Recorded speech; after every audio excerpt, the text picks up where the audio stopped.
Hello दोस्तों, नमस्कार। मैं फिर एक नई कहानी लेकर के आती हूँ। ये एक किसान और रानी राजा की कहानी है और बैल की कहानी। आप लोग इसे प्लीज़ ध्यान से सुनिएगा। एक बाप बेटा थे। बाप बेटा और बुढ़िया माँ उनकी थी। तो बाप का संपत्ति बेटा के लिए सर्वश्रेष्ठ धन उन हवेली ववेली जितना भी है सब कुछ है, लेकिन बेटा बहुत सारे नालायक होते हैं जो कि पूरा धन संपत्ति लुटा देते हैं। यही एक कहानी है बाप बेटा की। तो पूरा अपने बाप का संपत्ति लुटा दिया, पूरा लुटा दिया। और पिताजी को जब उसका राज आ गया तो न पिताजी को देता कुछ, कौनो 1 रुपया न 2 रुपया, न कुछ भी उसके खर्चा के लिए कुछ नहीं देता था, न अपनी माँ को देता था। बड़ा माता पिता उसके परेशान रहने लगे, बहुत ही परेशान रहने लगे। अब सोच रहे कि अपना, कहा जाता है अपना जीव जांगा नहीं चलता तो कोई पूछने वाला नहीं रहता, सब दिखावा का रिश्ता नाता होता है। तो लड़का भी उसका उसी तरह करने लगा। उसके माता पिता का पराक्रम थक गया, परेशान होने, चलने लायक नहीं रहे। उसको कोई इमरजेंसी हो गया होगा पिता को, तो बोले अपने बेटा से, बेटा तुम मुझे 5 रुपया दे दो, मुझे बहुत ही ज़रूरी काम है। हो सके बुजुर्ग बच्चे व्यक्ति है, माता पिता को भी बुढ़ापे में कुछ पैसों का ज़रूरत हो सकता है। फिजूल तो मांगता नहीं है। माता पिता तो स्वयं बेटा को दे दिया है। मांगा तो 5 रुपया तुम मुझे दे दो। तो बेटा ने खुश होकर के 5 ही रुपया दिया, उससे ज़्यादा नहीं दिया। तो माँ बोली, माँ उसकी थोड़ा और चालाक थी, बोल रही है कि ए जी, आप तो अपना धन संपत्ति सब दे दिए, ठीक है, लेकिन बेटा का तो पूरा आपके ऊपर हक है, लेकिन आपने बेटा से कर्जा के रूप में पैसा ले लिया। बोला था कि 5 रुपया दे दो, मैं तुम्हारा पैसा भर दूंगा। आप कर्जा के रूप में क्यों मांगे हैं? क्योंकि बेटा का भी फर्ज होता है कि माँ बाप का सेवा करे, उसको भी कुछ पैसा वैसा दे दे, हाथ में रहे अपने, किसी से रखे। फिर भी तो बूढ़ा बूढ़ी मरेगा तो उसी का पैसा होगा। उसकी माँ उसको इशारा करी, मतलब अपने पति को बोली, आप कर्जा के तौर पर पैसा क्यों लिए हैं? तो बोला कि ठीक है, मैं दे दूंगा। तो बूढ़ी बोल रही है कि हम लोग अब कुछ करने के लायक है नहीं, हम लोग कहाँ से करके उसका कर्जा भरेंगे।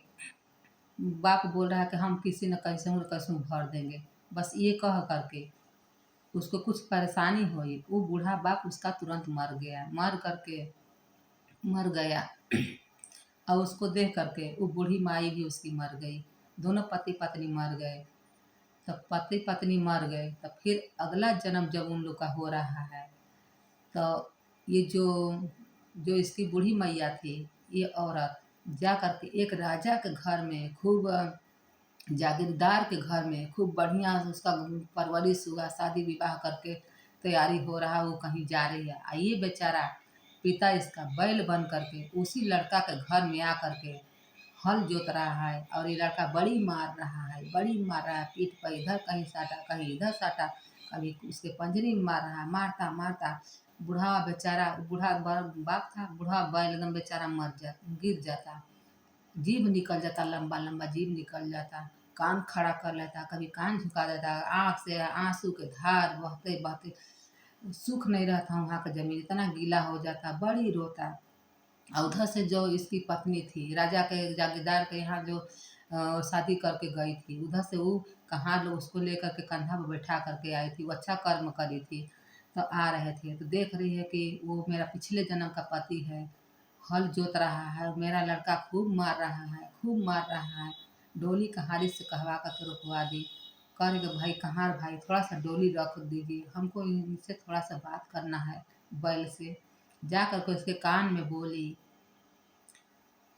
कि ए जी, ए महाराज, आप सुन रहे हैं? अपने पति को बोल रही उसके कान में, आप सुन रहे हैं? पहले जन्म का याद रखिए, 5 रुपया याद करिए। अब चलिए, क्यों मार खा रहे हैं अपने बेटा के हाथ से? बोले थे 5 रुपया ले करके कर्जा हम दे देंगे, कर्जा नहीं भर पाए ना, मर गए। देखिए उसी का बदला आज लड़का मार रहा है, पीट रहा है, कितना आप मार खा रहे हैं। इतना सुनते बुढ़वा बैल उठा, फट फट फट फट फट फट, पूरा खेत जोतने लगा। लड़का कह रहा है कि अब डोली पर ही चल दी अपना, अब दूसरे घर ब्याह करके जा रही है।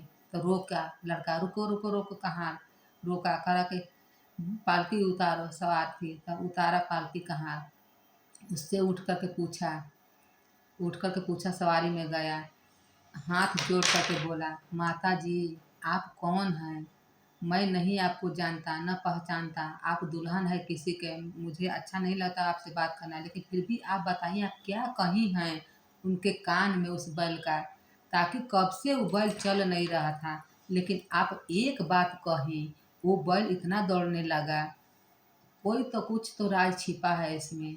तो बोली रानी बोली कि बेटा तुम मेरा बेटा हो, याद करो वो पिछला दिन, पिछला पिछला मतलब कि जो जन्म होता है, और ये तुम्हारे पापा हैं। तुम 5 रुपया दिए थे इनको उधार, और बोले थे, हम लोग बुढ़ा बुढ़ी हो गए थे, बोले थे कि हम तुम्हारा कर्जा भर दे थे। वही आज कर्जा भरने के लिए आज तुम्हारे यहाँ बैल बन करके जन्म लिया, और हम आज रानी बन करके दूसरे के यहाँ जा रही हूँ, मैं शादी करके, मेरा पति आगे गए। तो लड़का माँ रोने लगा, मुझे माफ़ कर दीजिए, मैं अपनी गलती पे बड़ी शर्मिंदा हूँ, आप लोग मुझे छोड़कर कहाँ जाने दूसरे घर, मेरे चलिए, पापा जी तो बैल बन गए, लेकिन माँ आप तो मुझे पहचान नहीं, आप मेरे घर चलिए। चरण पकड़ कर रोने लगा लड़का, कहा कि ना, इस जन्म में कोई किसी का बेटा बेटी नहीं होता, सब एक माया दिखावा छलावा होता है। अब तो मैं किसी और की पत्नी हो गई, मैं तो चली अब किसी के घर, तुम जाओ और अब तुम अपना काम करो। वो अब उनका भूडंगी है, जब से भोगेंगे नहीं तब से वो मरेंगे नहीं।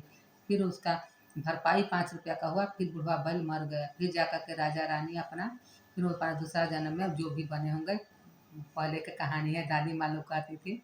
आज धन्यवाद, आप लोग के लिए अच्छा लगेगा तो बताइएगा ज़रूर, और इसको अच्छी तरह से मेरे कहानी को आप लोग ध्यानपूर्वक देखते रहिए। धन्यवाद। नेक्स्ट वीडियो में फिर मिलते हैं।